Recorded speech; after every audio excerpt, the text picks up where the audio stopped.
manual recount. The Meru plan in Kenya as directed by William Ruto. Under the instructions of William Ruto, Meru Technologies has been instructed to prepare a new voters register and suppress voters from the following regions perceived to be against this regime. 1, Western Kenya; 2, Nyanza region, but in Kisii and Nyamira counties; 3, the Mount Kenya region; 4, Lower Eastern; 5, Nairobi; 6, Taveta and Namu; 5, Rift Valley in Nakuru, Laikipia, Kajiado, and Narok. We appeal to our development partners and embassies accredited to the Republic of Kenya to take note of this threat to Kenya's electoral democracy. The company should be banned and never allowed to manage any election or supply its equipment and technology to this country. I would like to challenge IBC to confirm if the technical specifications in the tender have not been specifically crafted and tailor-made around the profile of Meru Systems technology. The IBC must tell Kenyans whether this procurement process is in line with provisions of Article 227 of the Constitution and Section 60 and 61 of the Public Procurement and Asset Disposal Act. Further, we are asking, what was and is the role of the Cabinet Secretary for Mining, Ali Joho, and Vice Chairman of IBC Commissioner Fahima Arfat Abdallah in this tender process?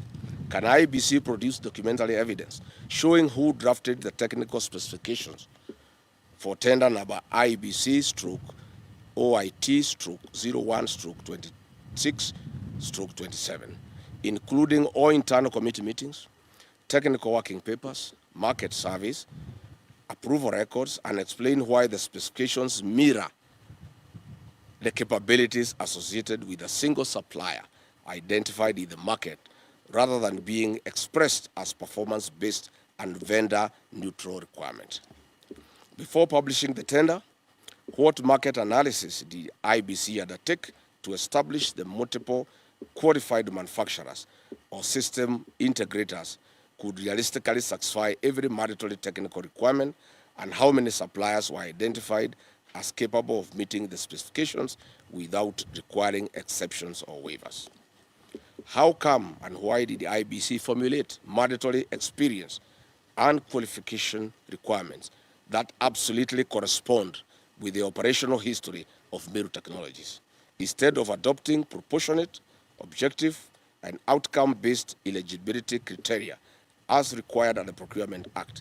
And what technical justification exists for each restrictive qualification? What a clever coincidence, Mr. Ethicon.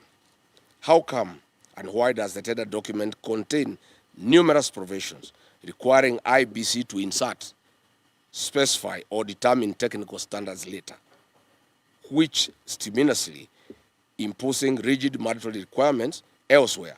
And how can bidders prepare comparable and responsive tenders where essential specifications remain undefined or internally contradictory? Why did the IBC require a tender security of 30 million shillings while failing to disclose sufficient information regarding the quantities, commercial scope, estimated procurement value, or the budgetary basis necessary to demonstrate compliance with Section 61 of PPADA, and how are bidders expected to assess commercial risk under those circumstances? Finally, given that the Constitution requires procurement to be fair, equitable, transparent, competitive, and cost-effective, what safeguards did IBC implement during the drafting stage to ensure that no manufacturer's proprietary, architecture, certification profile, or product ecosystem, including that associated with the Meru systems, was embedded into the mandatory specifications in a manner that excluded otherwise qualified competitors? Kenyans should also be made aware that William Ruto's captured parliament has deliberately delayed the passing of the Elections Amendment Bill 2024 that contains provisions that touch on technology. Specifically, the bill proposes that the supplier of KIMS technology must grant IBC intellectual property rights and ownership over the system. Senate passed the bill, but it has been pending in the National Assembly. We all know why.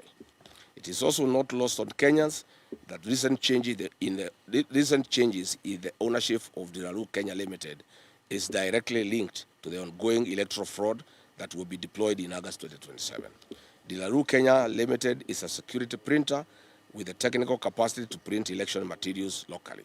I am persuaded that William Ruto's recent investment in LOLWE Kenya Limited is part of the rigging game plan that has now been put into play. No wonder, despite all the indications from independent scientific polling and intelligence assessment that show a William Ruto loss, he is confident that he'll whitewash any opposition and extend his kleptocracy for a further 5 years. Vulnerable and defective electoral voting technology threatens electoral transparency and the credibility of an electoral process. Any attempt to change the election management system technology less than 11 months to the 2027 general election is a recipe for failure and chaos. The real mischief of IBC, as directed by William Ruto, is to interfere with the voter register during the digital migration of data from the smartmatic KIMS to the middle technology kits. This they intend to do the last minute so that there is no room for corrections. This will cause massive vote rigging and voter suppression in some areas. Good people, that is what we needed to say about the harassment of small-scale traders in LPG gas trade and the attempt to bring this technology from South Korea that has failed everywhere, and specifications are tailor-made. And I've been told that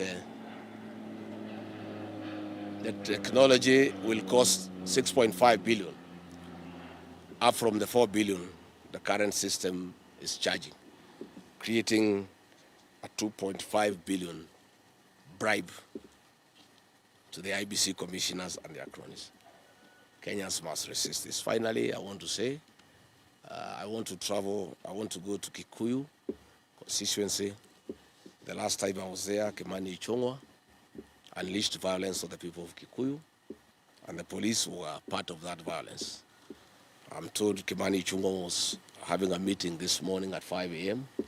with the Dagoretti South MP, Mheshimiwa Kiarie, to plan on how to attack the people of Kikuyu.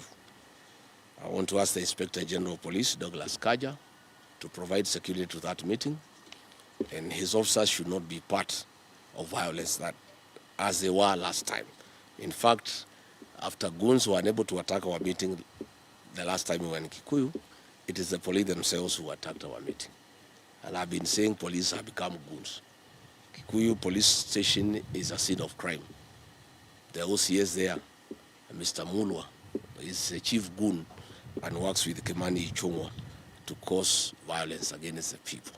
So we'll be in Kikuyu this afternoon, and we ask the AG to provide security. We ask the OCS Kikuyu not to unleash violence against innocent people. Kenya is a democracy. To let people have their meeting and sell their agenda.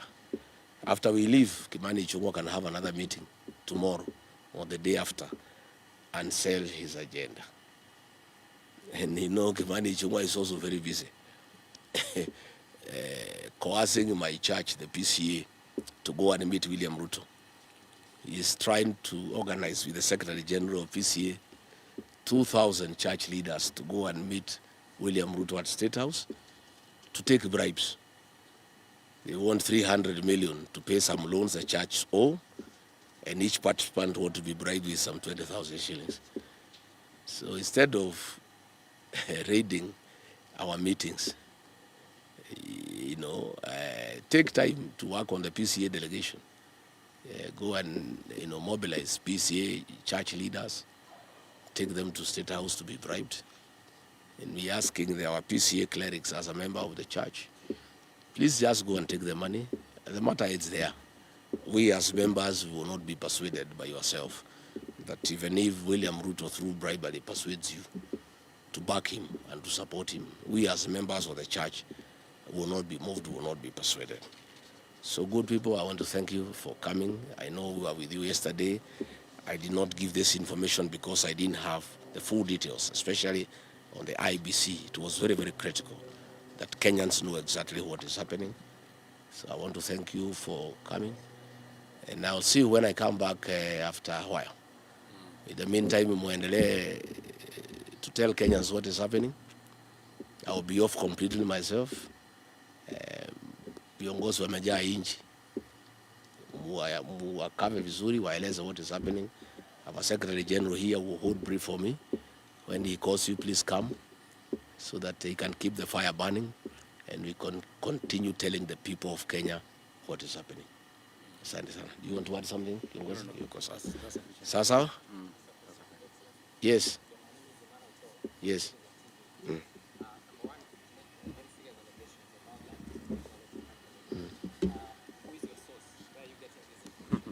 IBC, inside IBC. You know what is happening?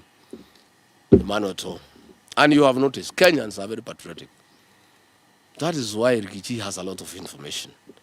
And Kenyans have come to trust me. You know, previously, leaders in the opposition will be given privileged information over confidential nature. And they use it to trade with the government to get money and other favors. Rigathi is a patriot.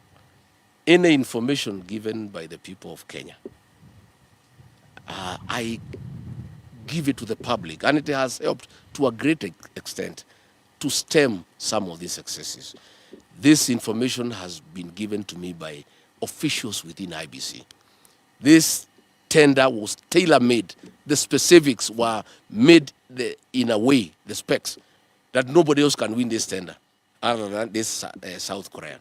And you'll see. I'm told even the competitors have gone to the Procurement Appeals Tribunal to say, no, you cannot do specs that are tailor-made for a company. And I want now to challenge you as the media to go to IBC, ask for the specs in this tender. Then Google and get what this South Korean firm has. And you'll find word to word, sentence by sentence, requirement by requirement. It's a fraud.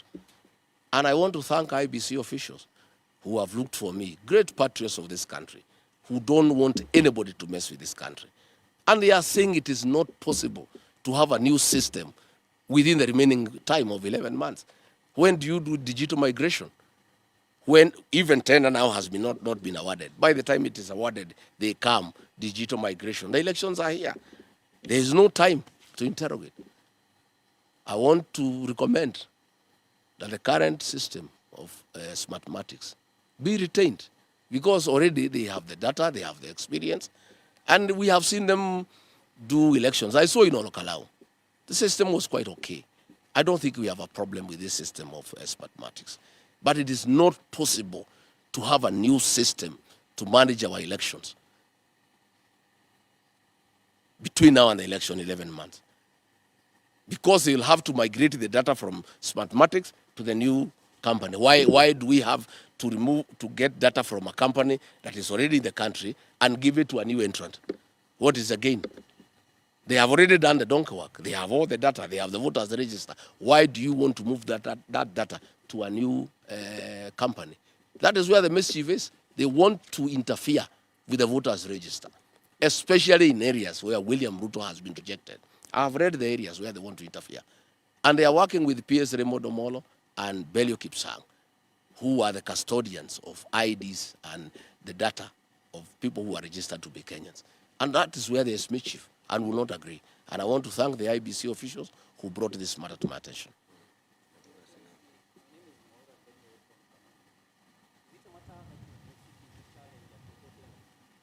Yes, we'll see how it goes. If they insist of awarding this tender to this company, we'll challenge it, because it's not going to happen. We will not allow it.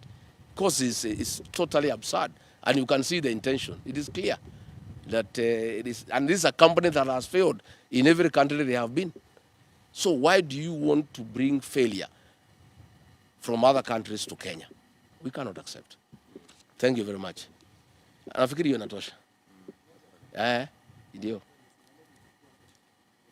Yes.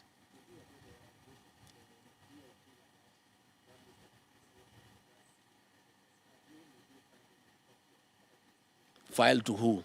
If DIG Lang'ata is a suspect, you file to who? You can only talk to the Kenyan public. Utashitaki DIG Lang'at kwa nani? Yeye hata ndio mkubwa ya Kaja. Kaja is the IG, but he takes orders from Lang'at. Where we report Lang'at? You know what happened in Central Police Station, where somebody is in court after he gave instructions. Nothing was done to him. Alirudishwa kwa ofisi. So sisi kazi yetu ni kushtaki hao kwa raia. Lakini next year tutapeleka hao kotini. Lakini for now we report them to the Kenyan people. Asanteni sana, thank you very much. Asante. Yana natosha hiyo. Tosha hiyo.